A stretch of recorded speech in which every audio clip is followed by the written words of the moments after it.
Hello, everybody, and welcome back to Cinema Savvy. It is myself, George, and tonight I am giving you guys a quick review on the brand new Amazon Prime film. Of course, this is an adaptation of Without Remorse, a Tom Clancy book.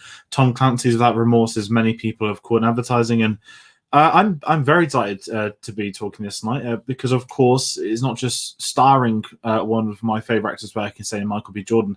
He's also one of the producers of this film.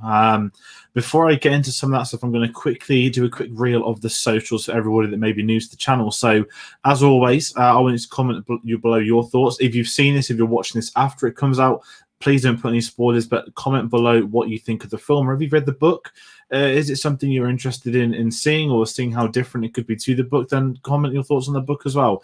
And that being said, if you want to find us on our socials to find out about new videos, the best places are Facebook at Cinema Savvy, Twitter at Cinema_Savvy, letterboxd.com/Cinema Savvy, and you'll find a link below in the description, and that's going to go to our TeePublic store. We've got a couple new shirts on there. Just bringing that for you guys at home. It'll be probably one of the last times you plug it. We've got so many more series on the way starting up, so have a quick check of that because obviously it does help us out of everything. But what I'm excited to talk about with this one, very fortunate to receive a screener. Big thanks to Amazon for this. And actually, even before I talk about the film, I was even more fortunate to be invited to a online press conference. If anyone saw our Avengers Endgame Infinity Saga retrospective, it got, I mean, if you lasted the 3 hours plus, it gets cut off quite late. And it's a very quick ending. It's because obviously the video went on for quite a while, and I had to be in a press conference at 6 p.m. on a Zoom call with Michael B. Jordan and the rest of the cast and director. So that was an experience. I've not done a press conference before. I was very fortunate to attend that, and a massive thanks to Amazon for organising that for me, because I mean, he answered one of my questions, which I was buzzing about, and I did learn so much more about it. I haven't read the book, so then when they were talking about stuff like that, even the director, which I'll get into. First, I'm going to talk very quickly about my history with the Tom Clancy stuff. As I said, I've not read this book. I'm in this generation, obviously, with this sort of the online games where everyone plays Rainbow Six and all that stuff. And I know that Rainbow Six is a follow-up book, and there's been whispers of a film over the years. And I knew nothing. I've never read them. I've never seen any of the Jack Ryan films, even the Harrison Ford ones. I am completely unfamiliar to Tom Clancy, except his real-life stuff. Some of the stories you'd heard him, see him in his interview. So I was quite interested to see this, and even more interested when I read that the actual Without Remorse book isn't set in modern day. This is a modern day film set in modern day, and whereas it modernizes it, which I really like, because I know that some obviously have fans of books and they don't like it. But when you've got some sort of, I don't want to call it a franchise, but when you've got some books that, you know, you see so many times, and this hasn't been made loads of times. This is, I believe, the first film adaptation of it. I love the fact that they went for a more modern take on it, and the fact that you got Michael B. Jordan producing this film. You got a fantastic director, Stefano Sollima. I apologize, I pronounced that wrong. Who I absolutely loved, and I'll speak about him shortly. But I thought they nailed it as a overall vague opinion heading into it. I didn't know what to expect. I was a bit worried. Is this one of those films where Michael B. Jordan's ego in producing could get him? Absolutely not. This kid is 2 for 2 as far as I'm concerned producing. I spoke about Just Mercy at London Film Festival 2019, and for his follow-up to be an action set piece, an action-heavy film versus a courtroom drama, he is just showing not just how great an actor he is. We've seen that in so many films over the years, but we're now seeing how switched on he is as a producer. And of course, we're massive fans of Creed and Rocky on the channel. We're going to see his movement into directing with Creed 3. So what a career, what a streak he's on, and I'm very, very excited to see what else he's going to be doing. But before I get into the sort of nitty-gritty of the film, I'm going to quickly mention the story if those aren't familiar. So this is the story of John Clark, Navy SEAL. He goes on a path to avenge his wife's murder to find himself inside a larger conspiracy. That is the plot, as basic as it's going to be. Not a spoiler. Sort of heading off of that, I'm going to give one of my very few negatives of the film is that obviously it's just a really basic fridging attempt, and I understand that they have stuff like that to move the plot forwards. I've got no issue with that, but it's just one of those where it's as predictable. I didn't know the plot going in, so I'd kept away. I hadn't seen trailers, hadn't seen anything except the invitation to watch it, and I was like, okay, the wife's going to go pretty soon. And this exactly happened, but I will say that it was very well directed, and it did set things up, and it is very much a story piece, but it is one of the sort of predictable things that it did need to be there to a point and to set him on his path, but maybe they could have tried to do something different. But then again, with it being a book adaptation, maybe that's something they needed to include. So And that's the sort of general consensus of it at the beginning. But I really want to talk about the director, Stefano Sollima. I have not seen any of his films. I know he did the second. Apologies, how have I forgotten? The second Sicario film. I've only seen the first one about a year ago, so I haven't seen the follow-up to it. And I don't know. I wasn't a massive fan of the first one. I loved Denis Villeneuve, but I haven't just watched the sequel. And I don't know anything this guy's done. In this press conference, I was blown away. He was a Warzone videographer. And this isn't Call of Duty people at home, younger people. This was somebody that when he was younger, he was in Warzones. He was making reports, filming it, editing it. And I was blown away when I read that because the action in this feels real. Not saying it feels like documentary, but you post Call of Duty, I'd say post Saving Private Ryan, you've had this era now of sort of war and film where they very much started off as drama pieces about character, and then eventually the action came into it as obviously budgets got bigger, CGI got bigger.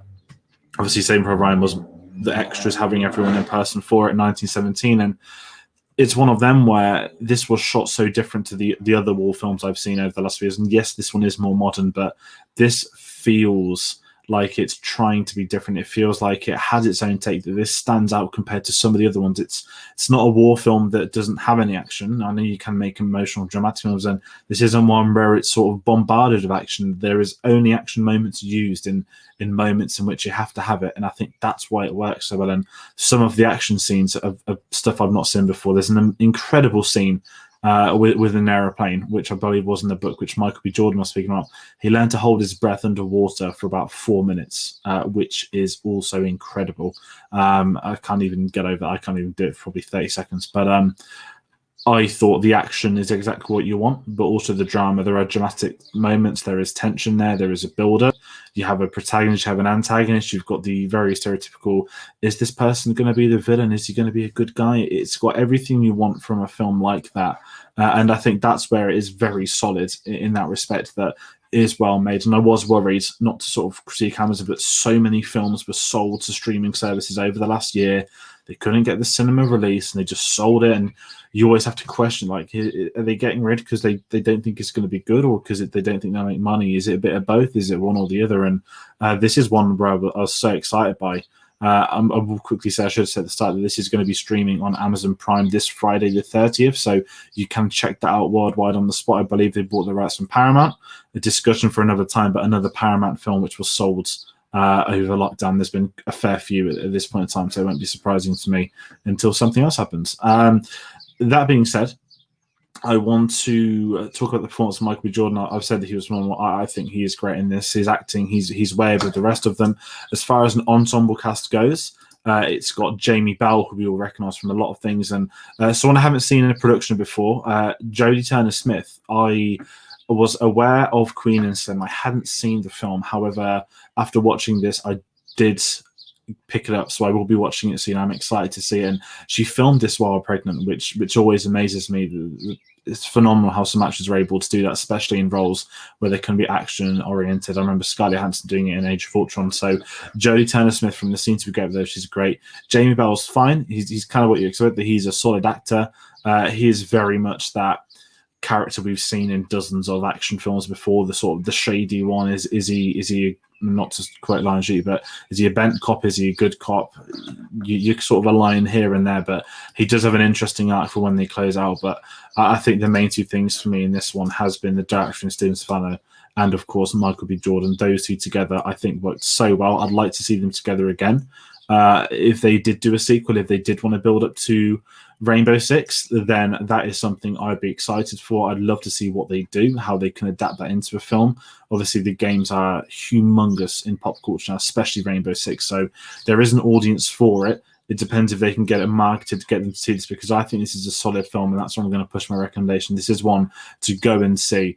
Obviously, we've just had Oscar season. There's been so many big films in a row, but this is one way you can sit back, relax. It's not Fast and Furious. It's not one of them. But if you want a good film that isn't going to be in your face about being artsy or being that good, this is one to watch for you. This is a solid film. If you're a fan of Michael B. Jordan, I cannot recommend this some more. You're already going to be invested in it if you do like Michael B. Jordan, but do watch it for him, for the production, and for those action scenes. It feels very real, and that's something that you don't get in modern day war films. So that's one of the sort of highest things I can give to this. What I'm going to sort of close this review out with, because this obviously has been a bit short, I'm not going to go into spoilers. Of course, I'm just going to plug where you can find us. You know, it feels very sudden. It's very different, obviously, doing these with one people still. But if you are new to the channel, as we said, check out our social medias, all in that description below. But comment your thoughts. Let us know if you're looking forward to it. Of course, this is, I'm not going to spoil it. This is getting released this Friday. So do comment after you've seen it this Friday. We're looking forward to it. Let us know if you've read the books. I'd be really curious to see what some of you guys think at home in regards to that. And my final thing is going to be, I'm just going to give you a quick heads up. Stay for the credits. That's all I can say. Stay for the credits. And that's going to bring this review to an end. I want to thank everybody for watching at home. It's been an absolute blast to be able to see this, and I'll thank Amazon again for sending me a copy of the film. Like I said, I didn't expect anything from it, and I was pleasantly surprised of how much I enjoyed it. And I thought it was a very well-directed film. And once again, I'm going to wrap up, say it for the second time today. Michael B. Jordan can produce this, produce Just Mercy. To me, as far as I'm concerned, as a producer, the sky's the limit for that kid. He will have an Oscar eventually for acting. I think he's outstanding, and I can't wait to see his future projects. So that is it. That is the review. I'm going to quickly tease our Bond videos coming this Friday. We've got our From Russia with Love review. We are slowly building up to the release of No Time to Die. It is going to come out this time, and it's going to be from every Tuesday onwards, one a week. We just had 2 to start this series with. So if you like James Bond, if you like spy films, this was a bit of good timing, actually. And then this is the place to be. Dr. No started a couple of days ago, and as usual, we will have many new releases on the way. The Marvel series is finished, both the Infinity Saga retrospective and, of course, Falcon and Winter Soldier. The Oscars are finished, so we do have more content planned. We've got new releases, but we've got a couple of things we're going to be announcing soon, so stick around for that. Follow us on our social medias. We'll blast them one quick time. Facebook, Cinema Savvy, Twitter at cinema_savvy, and letterboxd.com/cinema savvy. Thank you all for watching, and I shall see you on the next one.